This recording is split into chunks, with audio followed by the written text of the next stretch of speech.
Bienvenidos. En esta oportunidad vamos a analizar algunos pasajes de la obra Cándido o El optimismo de Voltaire en los capítulos 19 al 23, donde vamos a ver el contraste y algunas sombras de la Ilustración y la denuncia al colonialismo. Pero primeramente vamos a contextualizar y ubicarnos en el siglo XVIII, conocido como el siglo de las luces, que se caracterizó por un profundo proceso de transformación intelectual y moral en Europa. La Ilustración surgió como un movimiento que colocó la razón, la libertad y el progreso en el centro del pensamiento humano. Según algunos autores, como Cassirer, escritor de la filosofía de la Ilustración, menciona que la razón ilustrada buscaba liberar al hombre de las tutelas impuestas por la superstición y la autoridad, proponiendo una confianza en el poder racional para alcanzar la felicidad y la justicia social. Pero este ideal racionalista, digamos, convivió con una profunda contradicción histórica, porque mientras en Europa se proclamaba los derechos naturales del hombre, se sostenía simultáneamente un sistema colonial basado en la esclavitud y la explotación económica de territorios como África, como Asia y América. En este contexto, el pensamiento ilustrado, pese a su aparente universalismo, mantuvo en muchos casos una visión eurocéntrica que justificó la dominación colonial bajo el argumento de progreso civilizador. En este contexto surge la obra de Voltaire, figura central de la Ilustración francesa, quien en Cándido o El optimista combina la ironía y la filosofía para cuestionar las ideas optimistas de Leibniz sobre el mejor de los mundos posibles, y como señala Blarduni en su trabajo, Cándido se presenta como una aventura humana y un examen filosófico que enfrenta las teorías metafísicas con la experiencia concreta del mundo. La escena del esclavo de Surinam en el capítulo 19 es uno de los momentos más significativos de esta crítica, porque en ella vamos a ver que Voltaire expone el contraste entre el discurso racional europeo y la realidad de la violencia colonial. El cuerpo mutilado del hombre esclavizado simboliza, digamos que el precio humano del progreso y de la riqueza comercial, evidenciando de esta forma la hipocresía del pensamiento ilustrado cuando olvida su pensamiento ético.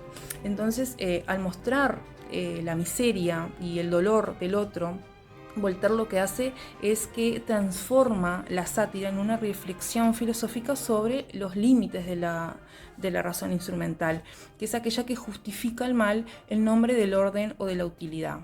De esta forma, Cándido se convierte en una denuncia social como moral también, ¿no? Porque la crítica no se dirige solo contra la esclavitud, sino que contra un sistema de pensamientos que pretende explicar el sufrimiento como parte necesario de un mundo racionalmente perfecto.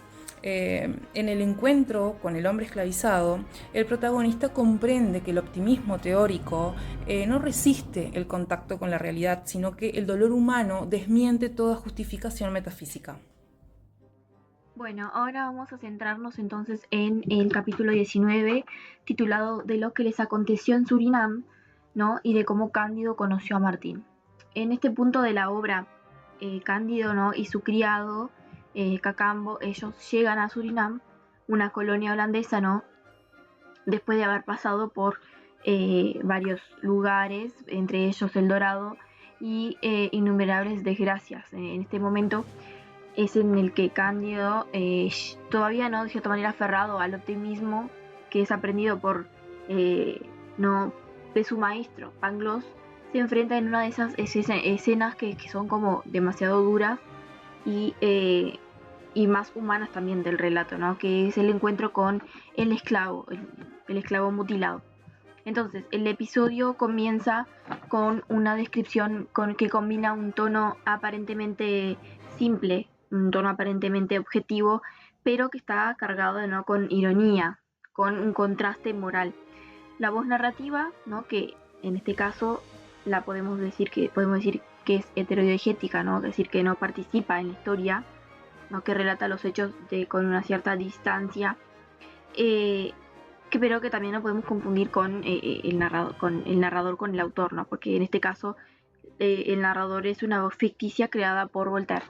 Pero sí podemos notar, ¿no?, que ese narrador omnisciente, si vamos por la nomenclatura de Oscar Taka, digamos que ese narrador omnisciente deja ver con una mirada un poco crítica del mundo que está describiendo, ¿no?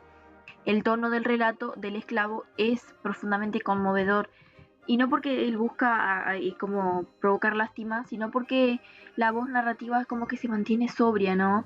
Y deja que incluso narra los hechos, y deja que esta realidad, esos hechos hablen por sí mismos, ¿no? Hablen por sí solos.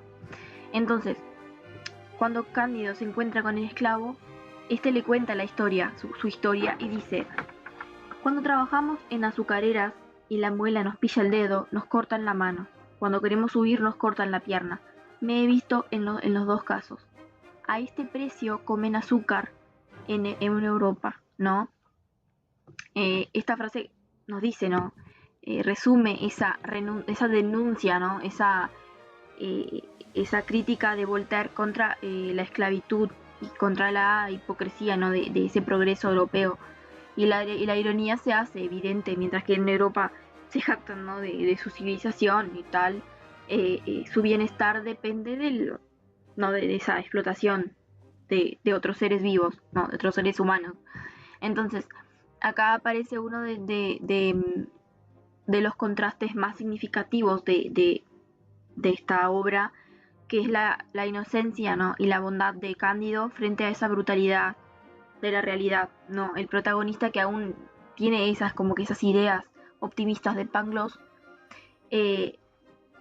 como que ese famoso todo está bien en el mejor de los mundos posibles, ¿no? Entonces él se enfrenta en esa realidad que desmiente esta filosofía, y justamente cuando él dice: oh Pangloss, no habías adivinado esta abominación. Decidido está, tendré que renunciar al fin a tu optimismo, ¿no? En términos narrativos, digamos que Voltaire acá construye como que la escena con recursos como el diálogo directo, ¿no?, que permite de cierta manera escuchar la voz del esclavo, de humanizarlo. También la ironía, que es otro recurso central en este episodio. Voltaire no necesita describir al amo del esclavo, ni tampoco recurrir a largos discursos morales o lo que sea. Basta con ese contraste, ¿no?, entre el sufrimiento descrito y la supuesta civilización europea, ¿no? Y todo como que ya se deja ver por sí mismo. Y a través de la ironía el autor logra esa crítica, ¿no?, que de cierta manera muy elegante, y deja que el lector de cierta manera perciba esa contradicción entre la idea de el mejor de los mundos posibles y esa realidad brutal, ¿no?, de ese mundo. El viaje de Cándido desde Surinam hasta Venecia marca el momento más profundo de su transformación interior. Es en donde él deja atrás el ingenuo idealismo con el que lo acompaña, desde el punto que empieza su recorrido por Europa, lo que lo hará enfrentarse a la crueldad, a la injusticia, a la hipocresía del mundo moderno, y eso lo hará llegar a un desencanto final que le da sentido a la obra de Voltaire.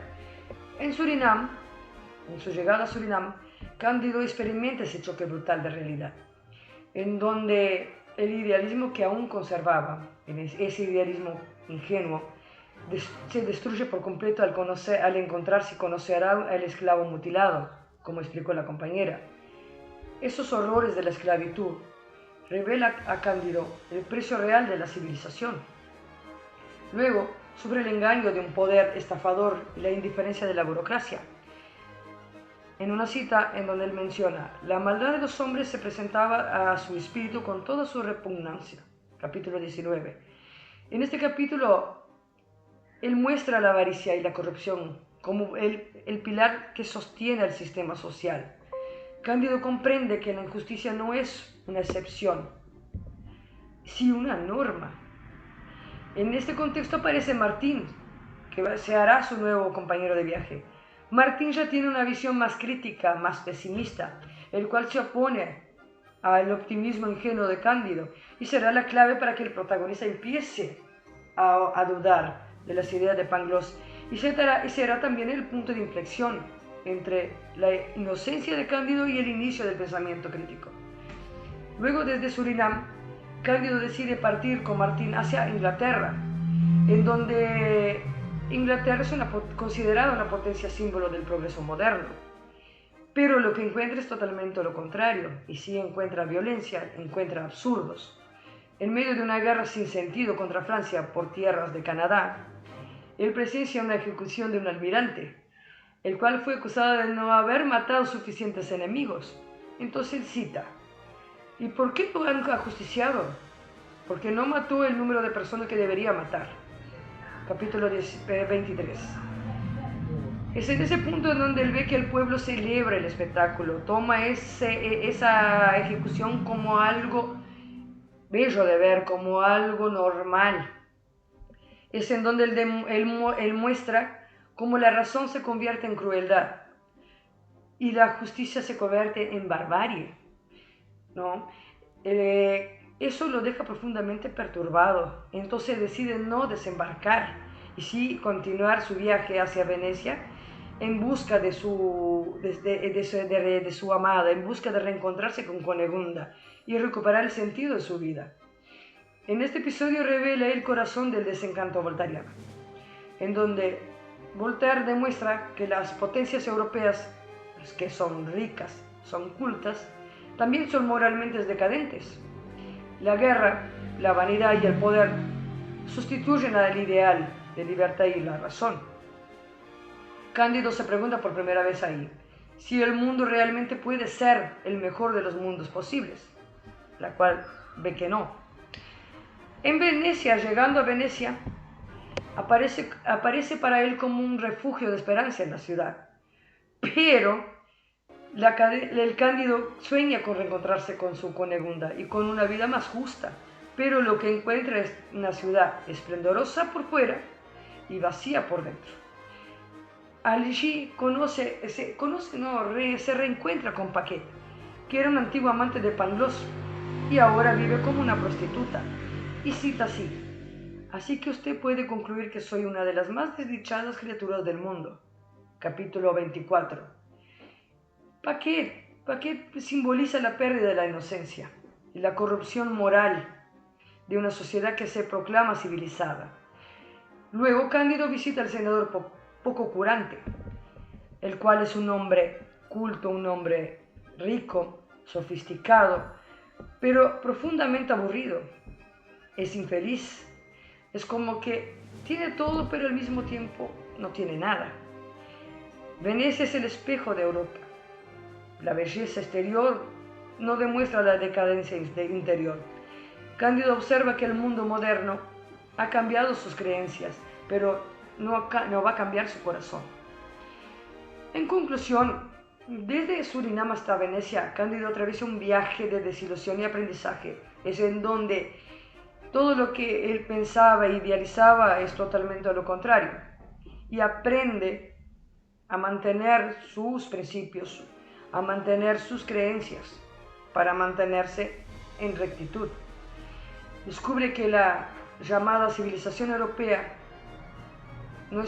demuestra belleza por fuera, pero esconde la violencia, esconde hipocresía, esconde el vacío moral que lo rodea. El optimismo de Pangloss se derrumba y surge una nueva mirada, la necesidad de actuar con responsabilidad, con recaudo y sentido propio. Voltaire, a través de este viaje,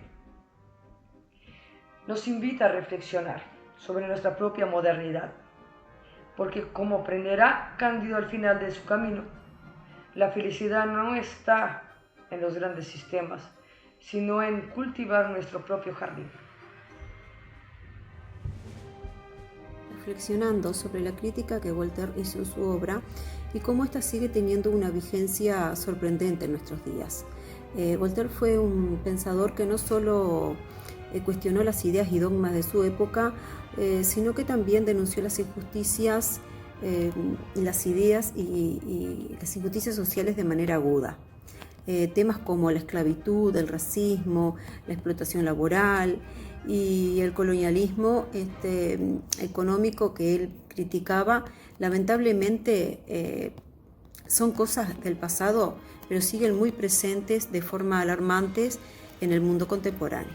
Por ejemplo, la esclavitud moderna, ese trabajo forzado y la vulneración de los derechos humanos que afecta a millones de personas en el planeta, es una forma actualizada de aquellas injusticias que Voltaire señalaba con tanto vigor.